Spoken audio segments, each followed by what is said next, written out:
IT job కోసం try చేస్తున్నారా? Coding ట్యూటర్లో ట్రైనింగ్తో పాటు స్టైఫండ్ అండ్ 100% జాబ్ గ్యారంటీ.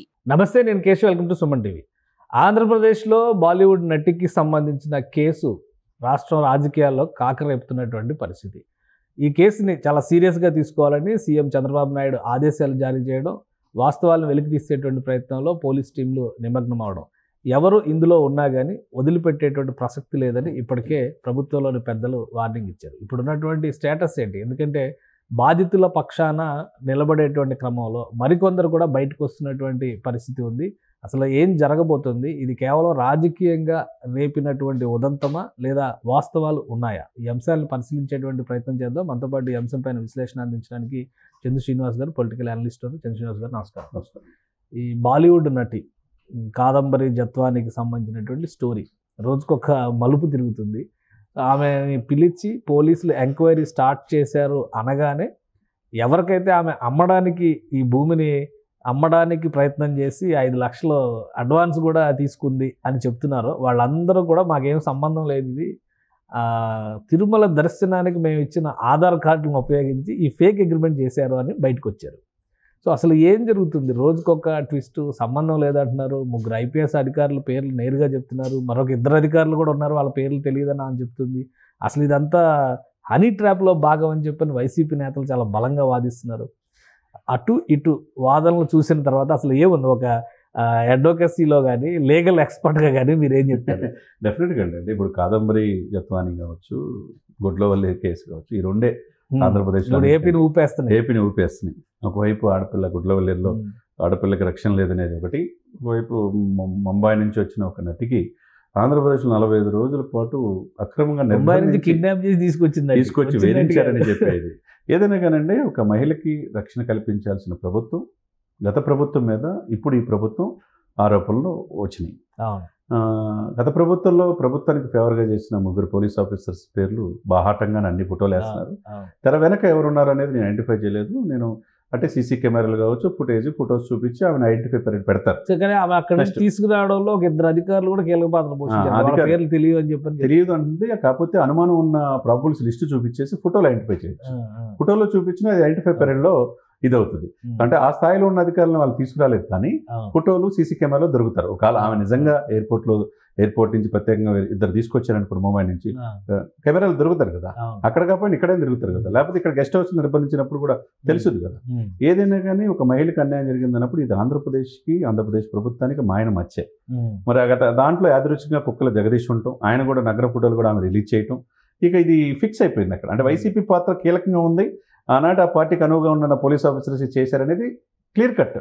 కాబట్టి ఇదే సమయంలో ఏంటంటే దీని వెనక పోలీస్ ఆఫీసర్ పాత్ర ఎంత ఉందనేది విచారణలో తెలిసిపోయింది.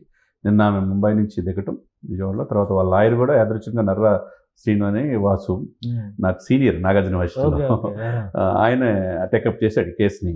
కాబట్టి అది అతను చెప్తుంది కూడా పాయింట్ ఆఫ్ వ్యూ చూస్తూ ఉంటే, ఒక మహిళకి ఈ విధంగా 45 రోజులు చిత్రహింసలకు గురైంది మా క్లయింట్. కాబట్టి ఆమె కోసం పోరాడతాం.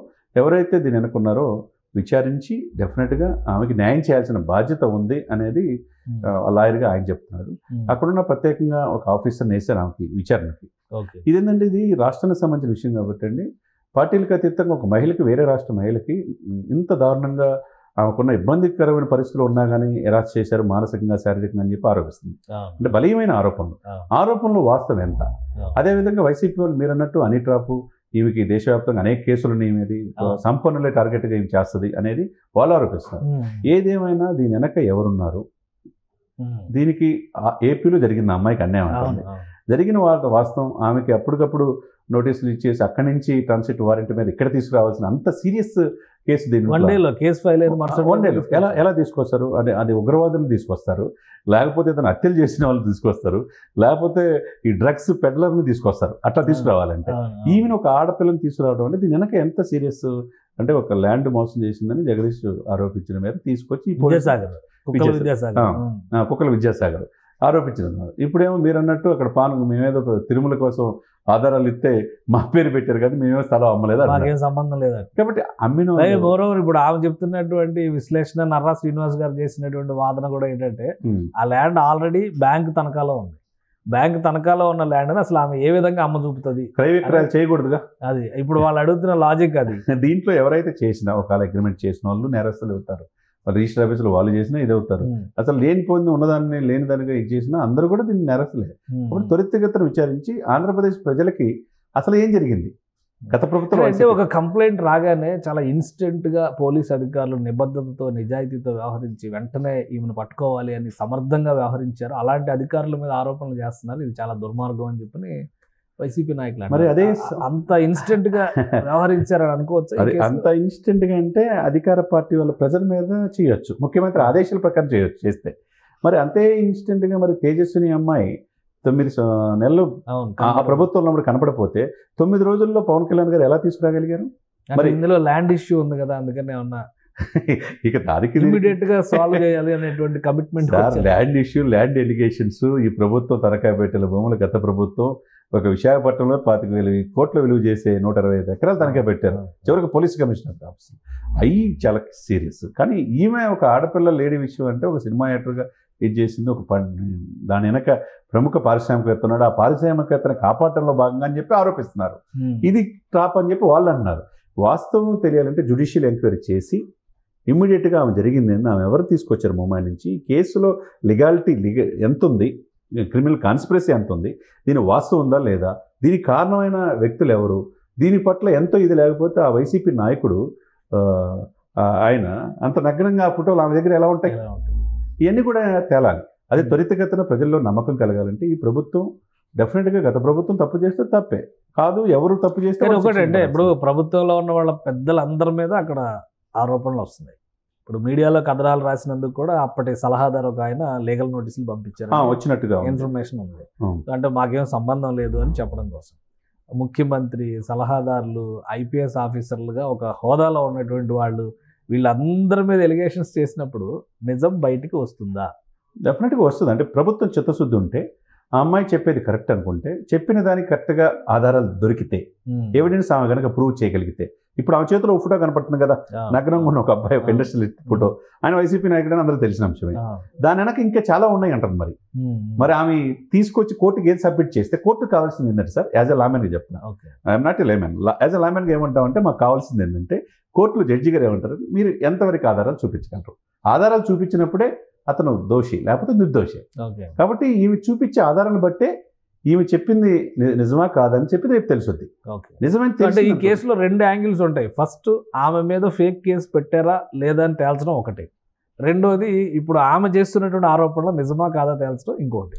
అంతేనా? ఈ రెండింటిని బేస్ చేసుకునే ఈ రెండు చూస్తారు. ఆమె ఏంటంటే ప్రత్యేకంగా 40 రోజులు నేను నా కుటుంబాన్ని, నా కుటుంబంతో సంబంధం లేకుండా దుబాయ్లో ఉండే నా బ్రదర్ను కూడా తీసుకొచ్చి దీంట్లో ఇచ్చేస్తూ ఎంతవరకు దారుణం కేసు పెట్టారు, నేను ఆరోగ్యం బాగుపోయి నన్ను నిరాశ చేశారు, నన్ను అనేక రకాలు చేశారని తీవ్రమైన ఆరోపణలు చేస్తుంది. ఈ తీవ్రమైన ఆరోపణలు వెనక కారణం ఏంటి? జైల్లో కూడా బంగారు ఉంగరం పోయిందంటారు. మరి అవన్నీ ఇన్వెస్టిగేట్ చేస్తారా? ఈ ఆరోపణలు అన్ని డెఫినెట్గా చేయాలి.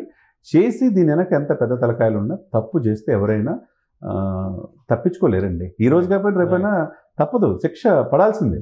కాబట్టి దీని వెనక ఎవరు ప్రోత్సాహం, ఇప్పుడు ప్రభుత్వం వేరే ప్రభుత్వం అధికారంలో ఉంది, గత ప్రభుత్వం తప్పు చేశారు, ఆధారాలు దొరికినాయి, డెఫినెట్గా ఫిక్స్ అయిపోద్ది.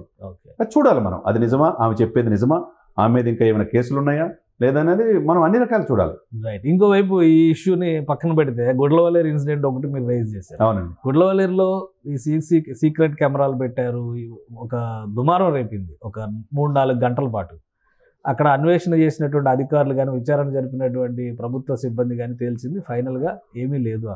ఆ విషయంలో ఒకవేళ ఉన్నా లేకపోయినా థరో ఎంక్వైరీ జరిగే వరకు కావాల్సిన భరోసాని ఇవ్వడంలో ఈ ప్రభుత్వం సక్సెస్ అయిందా, ఫెయిల్ అయిందా? అంటే ఇక్కడ ఇంకా పూర్తి కాలేదంట. నేను సక్సెస్ అయిందా ఫెయిల్ అయిందని పూర్తిగా అనలేం, కానీ త్వరితగతిన డిసైడ్ చేసి ఇక్కడ ఏం జరగలేదంట అని చెప్పడం ఇమీడియట్ రియాక్షన్ అయితే ఉందనుకోవచ్చా? రియాక్షన్ ఎంటర్ అయ్యారు. ఎంటర్ అయిన తర్వాత ఏంటంటే ఆడపిల్లలు ఎవరు కూడా వాళ్ళంతా డైరెక్ట్గా డిప్యూటీ సీఎంకి, సీఎంకి వీళ్ళందరికీ డైరెక్ట్గా ఎక్స్లో పోస్ట్ చేశారు. వారం నుంచి కంప్లైంట్ ఇస్తే యాజమాన్యం మమ్మల్ని పట్టించుకోవట్లేదని. నిజమెంత? దీని వెనక నిజంగా హిడెన్ కెమెరాస్ ఉన్నాయా, లేకపోతే ఒక అమ్మాయి ఒక అబ్బాయి కలిసి వాళ్ళ లవ్ ఇదిలో భాగంగా ఇది జరిగిందా? వాస్తవంగా ఇది కూడా ఇదేదే కాదంబరి విషయం ఎంత సీరియస్గా తీసుకుంటుంది ఈ ప్రభుత్వం అదే సమయంలో పిల్లల అది కూడా, భవిష్యత్తు 300 పిల్లలు ఆడపిల్లల భవిష్యత్తు కదండి. రేపు కష్టపడి చదివి మంచి కాలేజ్ అని రెప్యుటేషన్ కాలేజ్ అని అక్కడ చేర్చారు. చేర్చినప్పుడు దీంట్లో వాస్తవం ఎంత, లేకపోతే దీని వెనక ఏదైనా పార్టీల కుట్ర ఉందా లేదా అన్ని కూడా తెలాలి. ఇదే సమానంగా ఈ కేసు ఎలా చూస్తున్నారు, ఈ కేసును కూడా అలా చూస్తే ఈ ప్రభుత్వ చిత్తశుద్ధిని మనం చూడొచ్చు. అంటే ఎవరైనా ఒకటే అనేది ఉపేక్షించలేదు. అంటే ఇక్కడ పార్టీలు కాదు సార్, ఇక్కడ ముఖ్యం ఆడపిల్లల భవిష్యత్తు. అంతే కదండి. దాని వెనక ఎవరెంత పెద్ద నాయకుడైనా ఏదైనా కానీ డెఫినెట్గా ఒక ఆడపిల్ల అమ్మాయి కోసం, అమ్మాయి లవ్ కోసం మిగతా ఆడపిల్లల జీవితాన్ని నాశనం చేయడానికి అమ్మాయి ఎట్లా హక్కుంటుంది? అది తప్పే కదండి. కాబట్టి ఆ ఇదిని త్వరితగతిన ఎంక్వైరీ చేసి ఆమెది కనుక తప్పున్నా లేకపోతే అతను కనుక తప్పున్నా ఎవరైనా దీని వెనక ఉన్నా డెఫినెట్గా చర్య తీసుకోవాలి. రైట్. థ్యాంక్ యూ శ్రీనివాస్ గారు, మీ అభిప్రాయాలు తెలియజేస్తుంది. ఇది ఏపీలో జరుగుతున్నటువంటి ఈ నీలి చిత్రాల ఘటనలు పదే పదే ప్రజలని ఆందోళనకు గురి చేస్తున్నాయి. బాలీవుడ్ నటి ఉదంతంలో ప్రభుత్వం అనుసరిస్తున్నటువంటి విధానం విచారణ తర్వాత ఒక స్పష్టత వస్తుంది. అలానే చట్ట ప్రకారం దీనిపైన చర్యలు తీసుకోవడానికి కూడా మార్గం సుగమం అవుతుందని చంద్ర శ్రీనివాస్ గారు విశ్లేషిస్తున్నారు. గుడ్లవల్లేరు ఇన్సిడెంట్లో కూడా ప్రభుత్వం మొదటి రోజు ఉదంతంతో వదిలేయకుండా సీరియస్ ఎంక్వైరీ చేయడం ద్వారా ఫైనల్ కన్క్లూజన్ ఇవ్వాలి. లేదంటే 300 మంది ఆడపిల్లల భవిష్యత్తుకు సంబంధించినటువంటి అంశం కాబట్టి ఇది మరింత జాగ్రత్తగా స్కాన్ చేయాల్సినటువంటి అవసరం ఉందని శ్రీనివాస్ గారు అంటున్నారు. ఇది special discussion. Keep watching. Suman టీవీలో మీ పర్సనల్ అండ్ బిజినెస్ ప్రమోషన్స్ కోసం కింది నెంబర్కి కాంటాక్ట్ చేయండి.